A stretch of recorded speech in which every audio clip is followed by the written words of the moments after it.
There's a silent war happening right now. A war not fought with weapons, but with words, opinions, and fragile egos. It's the war between those who create and those who complain. Between the strong and the weak. Nietzsche saw it coming more than a century ago. He called it the rise of slave morality, the slow revenge of the weak against the strong. He warned that when a society begins to worship comfort and call it compassion, to glorify weakness and disguise it as virtue, it's only a matter of time before greatness becomes a crime.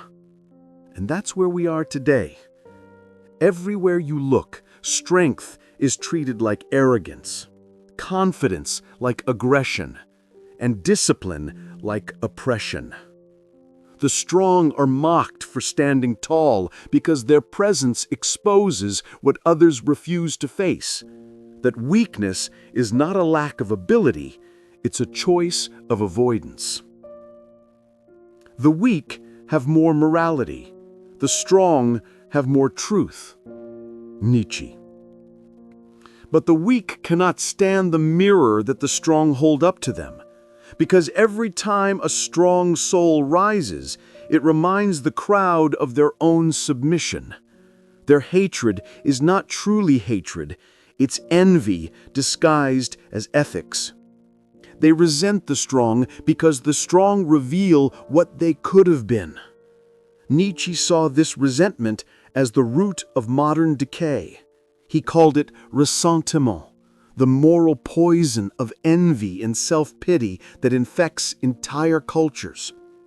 When the weak can't rise to the level of the strong, they don't try to improve themselves, they try to pull everyone down. And they do it with language, by redefining good and evil. They call humility virtue, but what they really mean is submission. They call obedience good, but what they really mean is fear. They call ambition greed, but what they really mean is shame. It's how mediocrity protects itself, by making greatness seem immoral, by turning the will to power into the sin of pride. Nietzsche warned that if this moral reversal continued, the world would stop producing great souls and start producing victims who mistake fragility for righteousness. Sound familiar? We live in the age Nietzsche predicted, an era where people are offended by strength and comforted by weakness. An era where self-discipline is toxic, success is privilege, and truth is violence. We have built a culture that celebrates fragility and punishes excellence. And the result? A society where everyone wants to be safe, but no one wants to be strong. Nietzsche believed that such a world would inevitably rot from within, because when strength becomes a sin, civilization loses its creators. When truth becomes offensive, enlightenment dies. And when suffering is seen as injustice instead of initiation, the human spirit begins to decay. He called this the twilight of the idols, the moment when society replaces gods with comfort and heroes with victims. It's not politics, it's not religion, it's psychology. The psychology of a world that fears its own potential. Because strength is not just a physical trait, it's spiritual. It's the ability to carry truth without collapsing under its weight. The weak can't do that, so they hate the ones who can. They hide behind moral posturing because it's easier to appear good than to become strong. It's easier to tweet than to build, easier to blame than to change, easier to call greatness unfair than to face your own failure. Nietzsche saw this dynamic everywhere. in religion, in politics, in art. He saw how people use morality as a shield to hide their cowardice. They call the strong evil, not because they are wrong, but because they remind the weak that they chose to remain small. And when enough small people gather, they call their smallness a virtue. That's how weakness becomes ideology. That's how victimhood becomes power. That's how truth dies, not through censorship, but through sentimentality. He who despises himself still respects himself as one who despises. It's a strange paradox. The weak don't really want equality. They want revenge. They want to see the strong kneel so they can finally feel moral. They call it justice, but what they really crave is domination through guilt. They don't want to rise. They want to make rising impossible for everyone else. That's why Nietzsche said, "Beware of those in whom the urge to punish is strong," because the weak always moralize their hatred. They can't confront their envy directly, so they baptize it. They turn their resentment into a moral crusade. And soon, the crowd starts believing it. The crowd begins to think that comfort is progress, and that struggle is oppression. But struggle was always the birthplace of greatness. The strong don't fear the fire. They walk through it, because they know the fire purifies. The weak fear the fire, because they've built their identity around their wounds. If they lose their suffering, they lose themselves. That's why Nietzsche said, "The weak can never forgive. Forgiveness is the attribute of the strong." Forgiveness in Nietzsche's world was not sentimental. It was the ability to move forward, to create again, instead of rotting in resentment. But modern man doesn't forgive. He collects grievances like trophies. He builds shrines to his trauma and demands the world worship it. He wants sympathy, not victory. Validation, not victory. He confuses being heard with being healed. And this, Nietzsche warned, would be the end of humanity's creative spirit.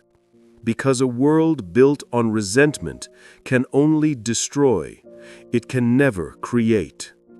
When people start believing that power is evil and weakness is holy, they stop evolving. They become spiritually sterile, addicted to outrage, allergic to truth. They crucify greatness and call it equality. But Nietzsche's message wasn't despair, it was warning. He believed that in every generation, a few souls would rise above the herd, the free spirits, those who refuse to apologize for their strength, those who carry their suffering as a crown, not a curse. They are the ones who build when others complain, who tell the truth when others hide behind comfort, who stand alone and call it freedom. And yes, the weak will hate them. They always have, because their existence exposes the lie that weakness is virtue. But Nietzsche said, "The higher we soar, the smaller we appear to those who cannot fly. So let them hate. Let them mock. Let them misunderstand. Because their hatred is only proof that you've left their world behind. And that is the true path of the strong. To walk alone when necessary. To love the struggle that others avoid. To stand in truth when the crowd demands silence. The weak may have louder voices, but the strong build legacies. And history always belongs to the builders. The strong create, the weak complain. Choose which side you belong to.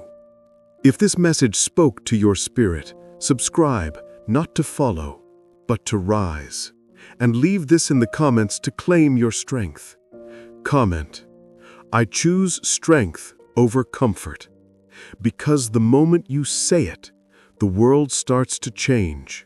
Not outside, but inside, where all true revolutions begin. Look around. We live in a time when weakness has become a moral currency. People wear fragility like a badge of honor, and pain without purpose has turned into identity. This is what Nietzsche feared. The reversal of values, the slow death of greatness disguised as compassion.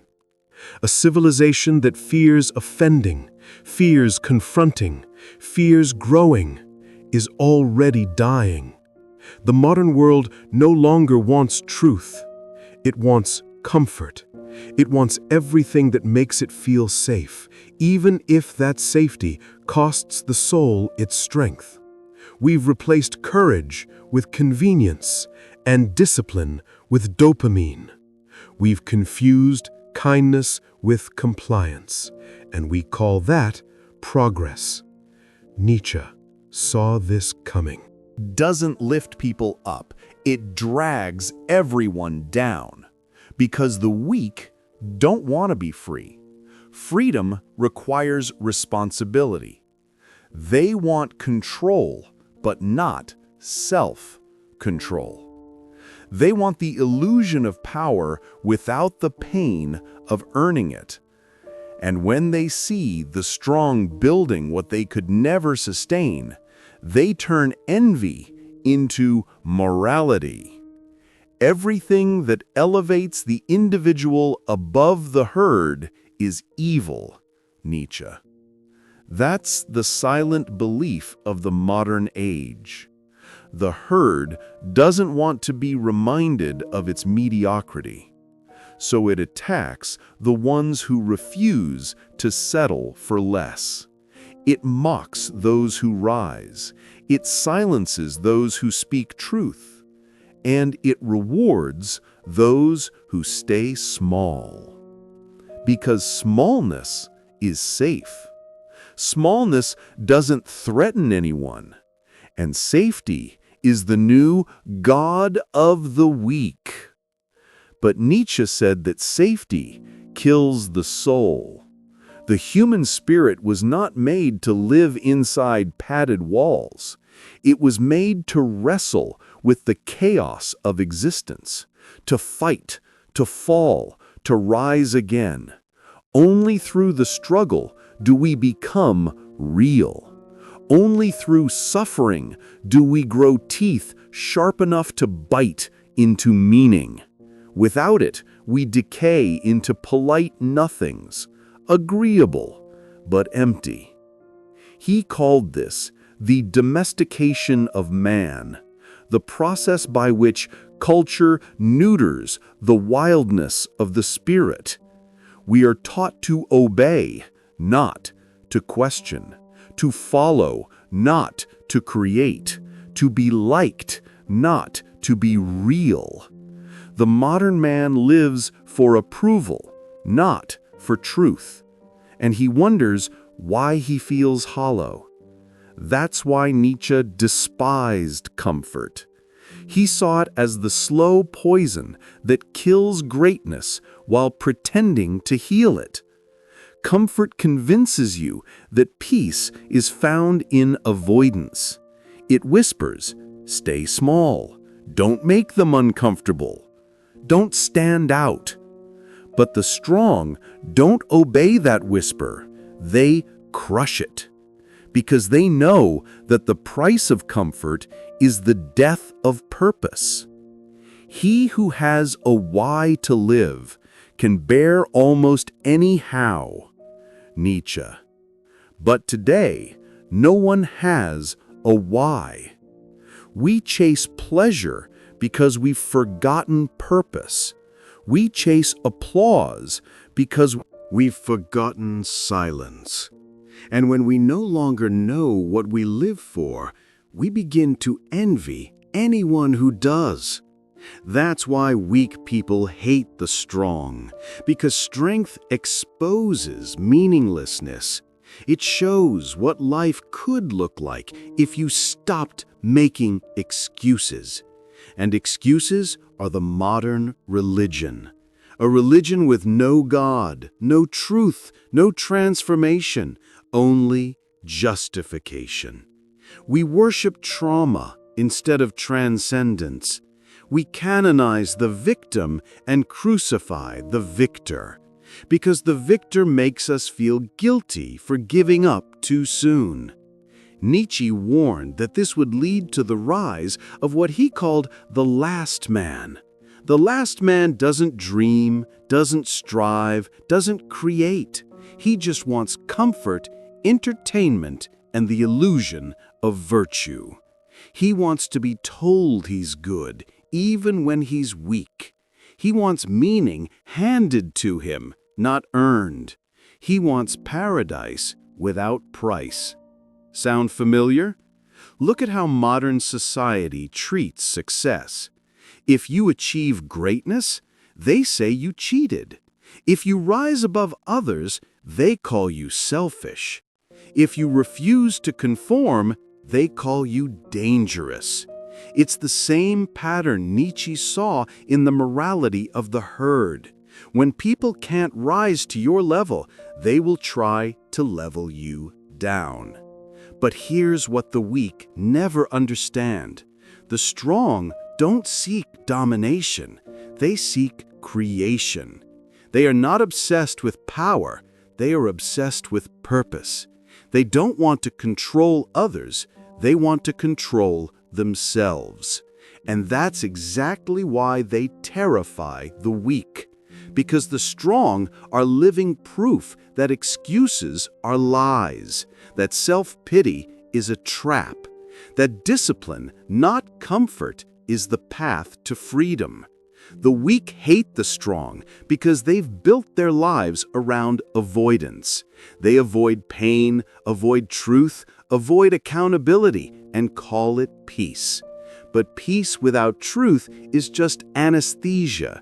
It feels good for a while, but it kills you slowly. That's why Nietzsche said that the herd loves morality, but fears meaning. Morality gives them safety. Meaning demands transformation. Morality says you're fine as you are. Meaning says you are not yet who you could be. And that message terrifies the modern soul. Because deep down, everyone knows Nietzsche was right. We are capable of so much more than we allow ourselves to be. But greatness requires risk, responsibility, and solitude. And solitude is the one thing modern man cannot endure. He fears silence because silence forces him to hear himself. That's why Nietzsche called solitude the school of the strong.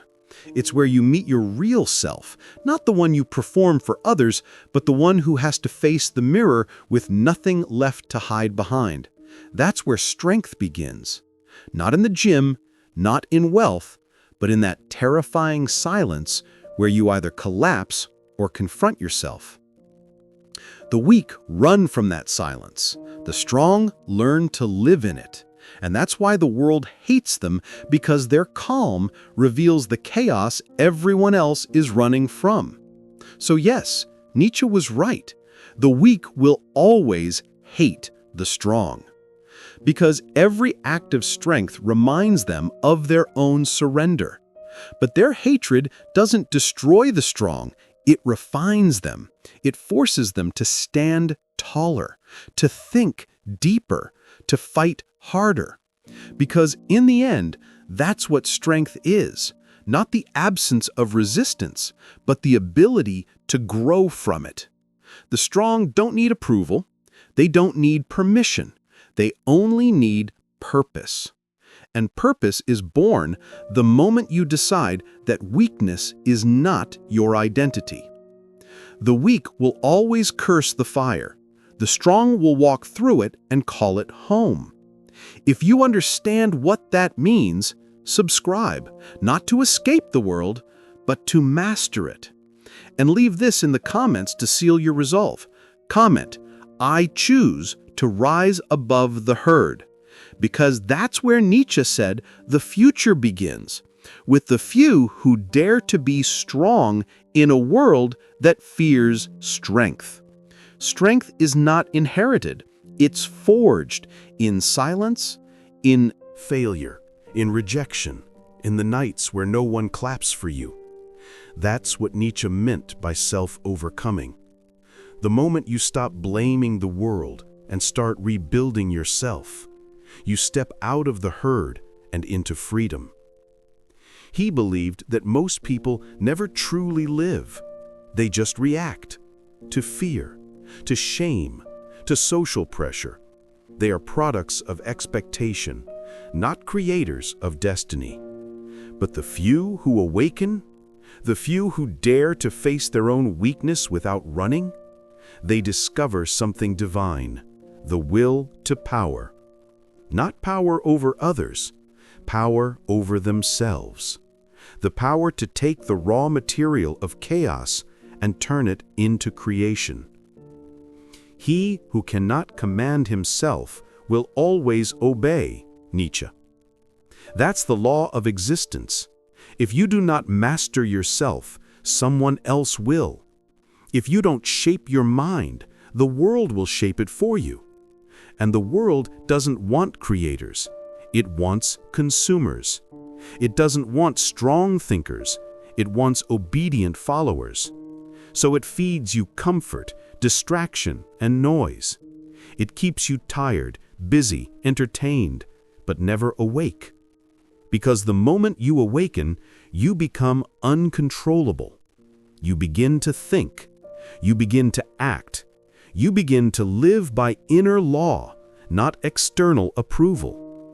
And that's what the weak fear the most, the man or woman who no longer needs permission to exist. Nietzsche said that this awakening is not a gentle process. It's violent, not against others, but against everything false within yourself. You have to destroy who you've been taught to be in order to become who you truly are. You must die to the comfort of conformity and be reborn as an individual soul. That's the crucifixion and resurrection of the modern age. It's not a religious ritual, it's a psychological one. A spiritual death that gives birth to strength. And this is what Nietzsche meant when he said, "Become who you are." It's not an invitation, it's a demand from the universe to stop hiding behind excuses, morality, or fear. Because until you rise above what you were, you will never meet what you could become. To overcome yourself is to look into the mirror of your weakness and say, I am not this anymore. It's to face your pain and refuse to let it define you. To carry your suffering like a torch, not a tombstone. Because every ounce of pain, every scar, every failure was never sent to destroy you. It was sent to prepare you for power. The strong are not those who never fall, they are those who turn every fall into fuel. They see every obstacle as a teacher, every enemy as a mirror, every silence as a test. They rise, not because it's easy, but because their soul refuses to rot.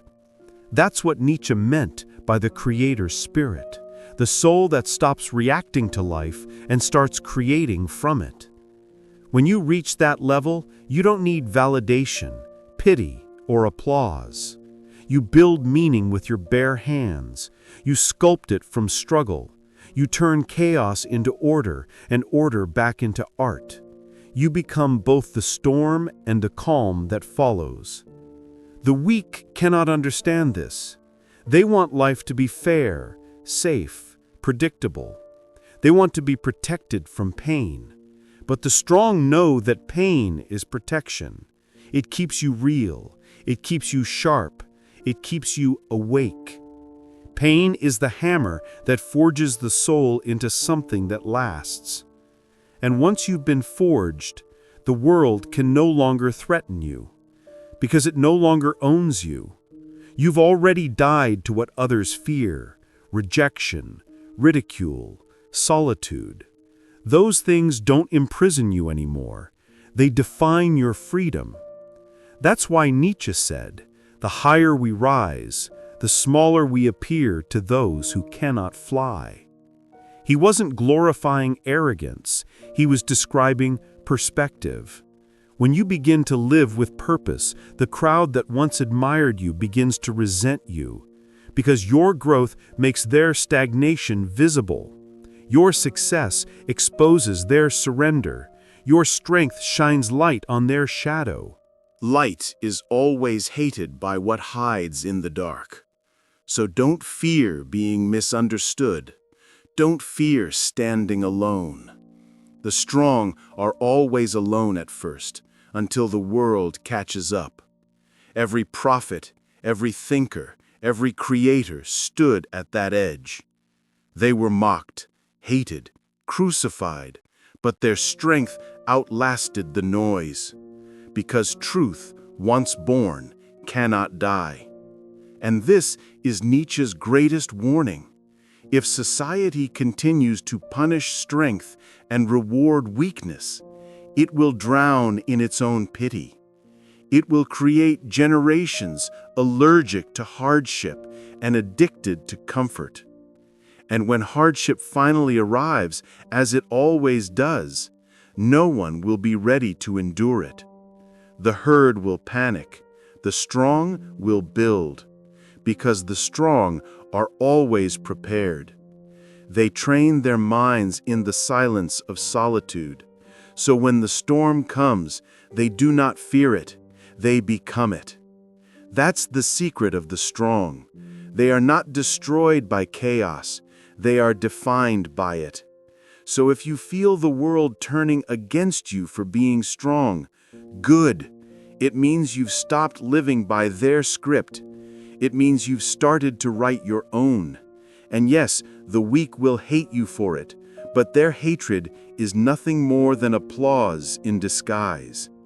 It's proof that you've left the crowd of the ordinary and stepped into the realm of the extraordinary. Nietzsche once wrote that the greatest act of faith is not belief in God.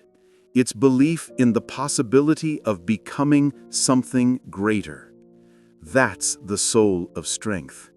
To keep creating when the world calls you mad. To keep building when everyone else is tearing down. To keep rising when even heaven seems silent. The weak will always whisper, "Who do you think you are?" And the strong will answer, "Exactly who I choose to become." Because freedom isn't given, it's earned through suffering, through solitude, through relentless creation. That's Nietzsche's warning and his promise, that the world will always try to make you small, but you were born. Rise. The world trains you to be weak, but the fire inside you was never meant to obey. If you feel that truth burning in you, subscribe not to follow, but to remember who you are. And comment below to seal your transformation. Comment, "I will rise above myself," because that's where true strength begins, in the decision to become your own evolution. There is a rare kind of soul that doesn't collapse when the world turns against it. It doesn't hide, doesn't beg, doesn't break. It burns. And through that burning, it becomes light. That is the soul Nietzsche wrote about, the one that transcends resentment, that refuses to live as a reaction, that dares to transform every wound into wisdom. He called it the free spirit. a being who has walked through every fire and now knows that the flames are not enemies, they are teachers. Because only those who have been burned by truth can carry it without fear. I want to learn more and more to see as beautiful what is necessary in things. Nietzsche. This was the birth of his highest idea, amor fati, the love of fate. Not the acceptance of pain, but the adoration of it. Not the tolerance of hardship, but the embrace of it. Because once you love your fate, even your enemies serve you, even your suffering serves you, even the hatred of the weak becomes fuel for your ascent.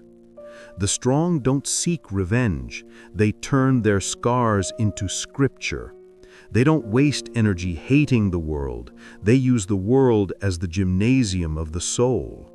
They understand that everything that once tried to destroy them was secretly shaping them. That the stones thrown at them were the same ones used to build their temple. That's why the strong are unstoppable, not because they never fall, but because they have learned to love falling. They no longer fight against life, they flow with it. They don't demand that fate be gentle, they demand that it be real. They don't beg for peace, they become it. Because strength in its purest form is not defiance, it's surrender to reality without losing your will to create. It's the balance between acceptance and action. It's the ability to say, "This is my cross, and I will carry it willingly." That's what amor fati means, to say yes to everything, even the storms, even the fire, even the loneliness. Because everything that happens is part of your transformation. The weak hate the strong, because they cannot love what hurts them. They cannot see beauty in struggle. They cannot accept that the very thing they curse is the thing that could set them free. So they stay small, bitter, safe, worshiping comfort while calling it peace. But peace without struggle is the peace of the grave. It's stillness without life. Nietzsche wanted you to wake up from that illusion. He wanted you to live dangerously, not recklessly, but courageously. To take ownership of your suffering and turn it into a creative force, because only then does your existence become art. Only then does your life become divine. The true mark of a strong soul is gratitude for everything that once seemed unbearable. It's the realization that pain didn't ruin you, it revealed you. That the hatred of others didn't define you, it refined you. That weakness all around you didn't infect you, it purified you. And now you understand why the weak will always despise the strong. Because strength reminds them that they could have been more, if only they had chosen the harder path. But you have chosen. You have faced what others flee from. You have endured what others avoid. You have learned to love what others curse. And that love, that amor fati, has made you free. Nietzsche once said, "Become hard." He didn't mean cruel, he meant unbreakable. To have a heart strong enough to love the world as it is, to look into chaos and still find beauty, to walk alone and still feel complete. That's what it means to be strong, to be whole, even when the world is fractured. Fractured. So the next time someone calls you arrogant for standing tall, remember, the strong don't hate the weak. They just refuse to kneel to their illusions. They don't look down on the herd, they simply refuse to live like it. Because life is too sacred to waste in resentment. Every breath is a gift, every pain a passage, every scar a story. The weak fear their scars, the strong wear them as armor, because each one says, I have lived, I have suffered, and I have overcome. And when you reach that place, when you can look at everything you've lost and still whisper, thank you, you have become the thing Nietzsche was searching for his entire life, a human being who has learned to love fate, a being who doesn't just survive but transcends. So let the world misunderstand you, let the crowd mock you, let the weak call you ruthless, because they will never understand that your strength is not cruelty, it's clarity. You have simply seen what they refuse to see, that suffering is not the enemy, it's the architect of greatness. You are the fire that purifies. You are the storm that awakens. You are the proof that even in a broken world, the will to rise cannot be killed. That is Nietzsche's final warning and his secret blessing, to live so fiercely that even pain must bow before your purpose. Because in the end, it's not the weak who will inherit the earth, it's the ones who loved their suffering enough to turn it into strength. The fire that once burned me now lights my path. If you felt that truth, if you're ready to rise above weakness, resentment, and fear, subscribe and join this movement of awakened minds. And leave this in the comments to mark your transformation. Comment, I will love my fate and rise through fire. Because Nietzsche said it best, one day you will look back on your suffering and realize it was the moment you began to live. Welcome to the new age of strength. Welcome to the power of the mind.